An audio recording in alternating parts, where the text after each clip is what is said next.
So in this tutorial, I'm going to show you how to build a simple neural network from the scratch. This network, we are going to build the network in PyTorch. We are going to display the network summary, visualize the network in Tensorboard, just like you see right here. And we're also going to check out the weights of the network. So this is the basic principles of building neural networks, and this theoretical concept and practical I'm going to take you through is the basis for even more complex networks. So let's take a look at what we are going to build. I already explained this in the previous tutorial, and this network has two layers, layer 1 and layer 2. Layer 1 is going to take an input of 1 by 2, two features, and is going to map it into 1 by 4, four features, and then it's going to map it back. This time layer 2 is going to take 1 by 4 inputs and then map it back to 1 by 2. I already explained this in my previous tutorial, so check out that tutorial in the description of this video.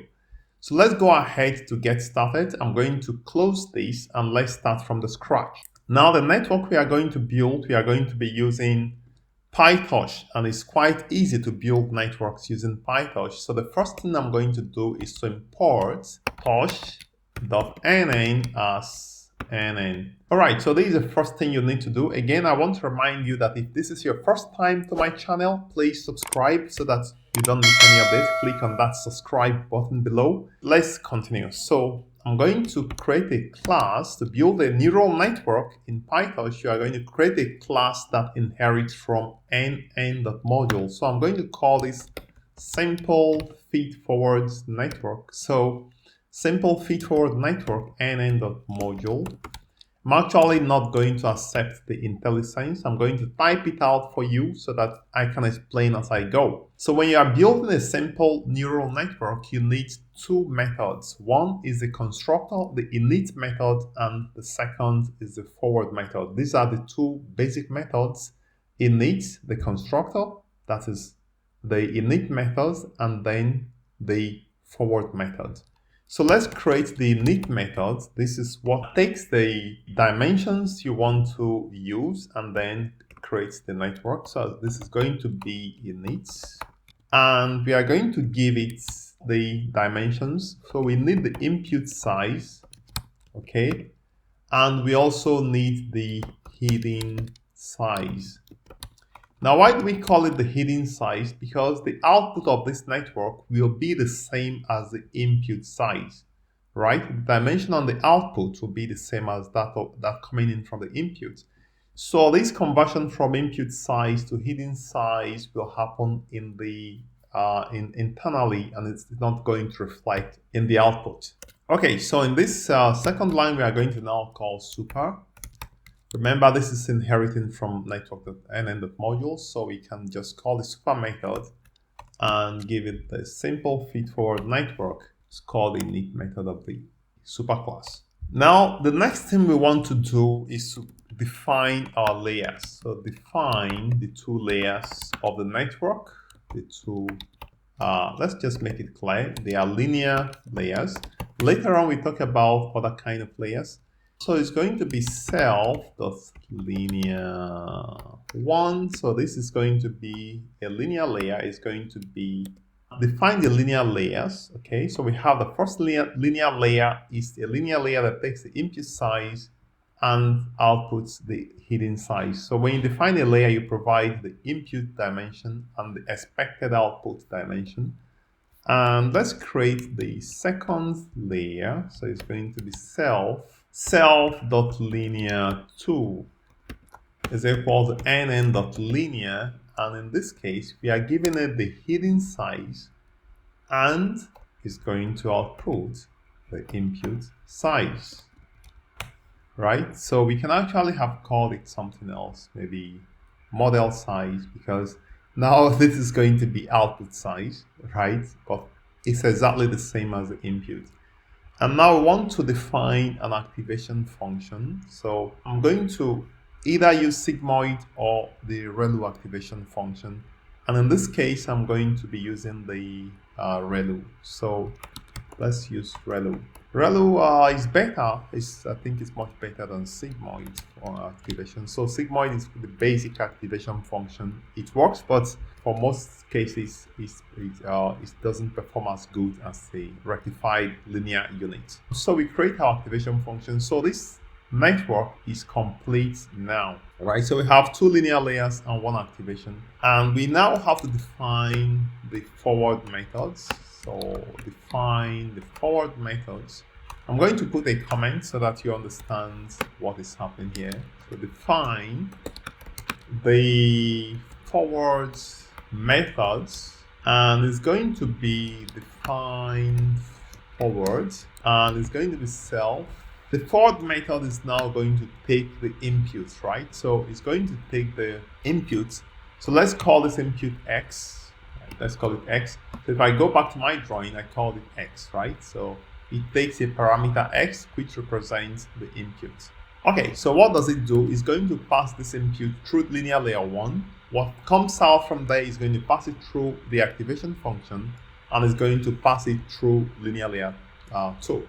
So it's going to pass it successively through the linear layers of this network. So we're going to say X is equal to self.linear1, and we provide our linear layer 1 takes input size and the... Okay, so we pass it through linear layer 1. So linear layer 1, we provide it with the input, in this case is the same, X, and it's going to modify that input and return X. Later we are going to examine these values, and the output now is also X. We are now going to pass it through the activation function, so self.ReLU X, and we are going to finally pass it through the last linear layer 2, and then we are going to return X, which is now the final output or the final result. Okay, so now we have our network has been developed, and now we want to view the network summary. So you're able to view your network summary.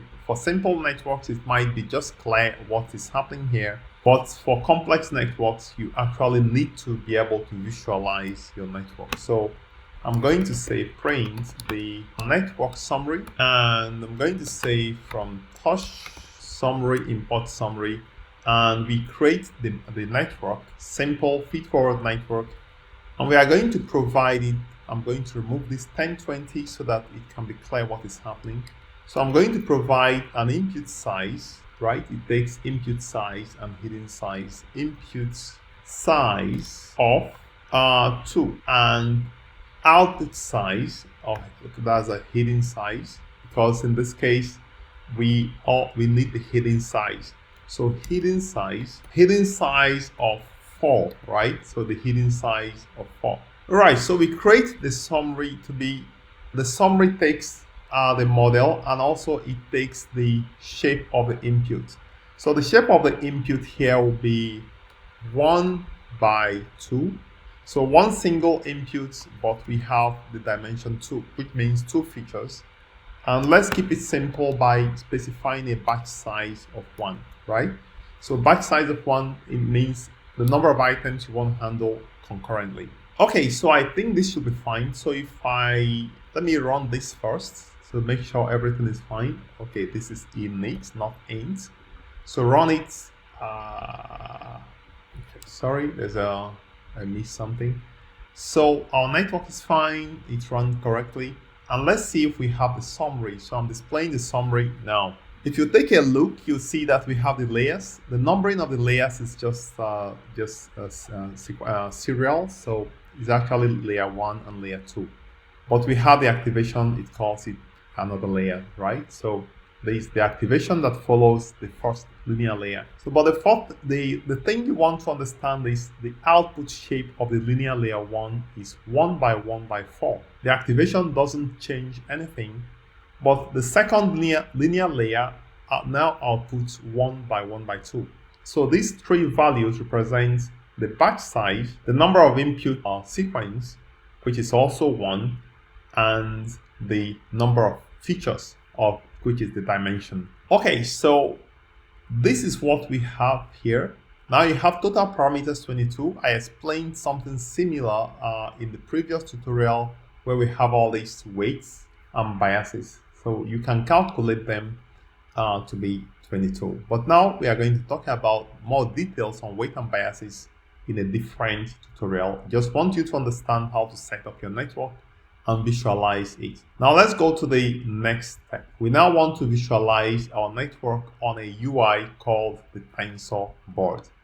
And for that, you need to actually do a pip install Tensorboard. But I already did install Tensorboard, and we are simply going to launch the Tensorboard. To do that, we are going to first save this network, right? Okay, so I'm going to write a comment that says visualize the model using a Tensorboard. Okay, so we are going to import one thing called the summary writer coming from torch.utils.tensorboard. So I'm going to say torch.utils.tensorboard. I'm going to go ahead to accept the IntelliSense or the recommendation. So I'm going to hit the enter key.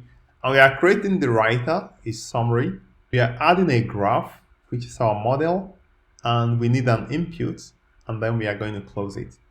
Now, the graph is going to take the model and a sample input, right? So let's create this input. I'm going to create this input. So let's create an input here, torch.rand12. Okay, so we create an input of 1 by 2, initialize it with random numbers, and we are going to pass that input to the graph. So this is the input, right? So this is input. Why is it? Okay, so we are just going to say import torch. So once you do this, we also need to, we have the summary writer. We want to save the summary in the file system. So I'm going to save it in a directory called runs, and I'm going to save it because the Tensorboard allows you to make modifications, and those modifications will be updating this file that we are creating. Let's call it fit forward. And I think that should be it. So if we also want to save the model so that we can reuse it, so I'm going to say torch.save, and we save it using this name. So I'm going to run this, and hopefully it saves. So if you take a look here, you can see, let me just see, runs, feed forward. So we have 2 of them because I think I had one earlier on. Okay, so we have our model here, and we also have the model saved in PTH file as well. All right, so how do we now view the Tensorboard? To start up the Tensorboard, we are going to start up the Tensorboard server, and the command says, if I can remember, so first we are going to load ext. So this makes it that our Tensorboard will be loaded within our notebook. So it's not going to open an external URL, an external link or an external browser window or tab, which is what I did before now. In this case, we want the board to be embedded within our notebook. So let me just check. I think it should be fine. So the log directory is runs, right? And we have our Tensorboard. All right, so I'm going to simply go ahead to hit this. And I'm going to try to load the Tensorboard. Let's see if it loads up. Yes, so our Tensorboard comes up. As I told you, it's going to be in line. Close this. Now, it's very beautiful because it just tells us the inputs and the output. Let me drag it to the middle. Let's see if I can move this up. Okay, so one thing you want to notice here is if you click on the input, it tells you what the input is, right? So 1 by 2 right here. And sorry, so this is not what I want to do. Oh, okay. So you can spend some time taking a look at the actual models. This is the weight and the bias for the linear layer 1. And you can also take a look at the same for linear layer 2 as well. But the thing you want to understand here is that the dimensions going out from the first linear layer is 1 by 4. You can see going out from here. And once it goes through the second linear layer, we have 1 by 2. Exactly what we designed. So if you want, you can spend some time to understand how it works, try to explore different nodes of this of this graph. Okay, let's go to the last part of this tutorial. So it's going to be check out the weight of the network. So let's take a look at the weight of the network. I think you can look at the weight of the network, view the weights. So I'm going to view the weight of the network. Okay, the state dictionary, I don't even know about it. So now you see linear 1.weight. These are the weights of the network for linear 1. So it's a 4x2. So let's take a closer look. So let's say model.linear 1.weights. I think we can say linear 1.weights. So you can see that linear 1.weight has 4x2. So linear layer 1 has 4x2, right? So this means that it has 4 neurons, and each neuron is able to handle 2 features, right? So yeah, so linear layer 1 is 4x2 actually. So let's go back to this diagram.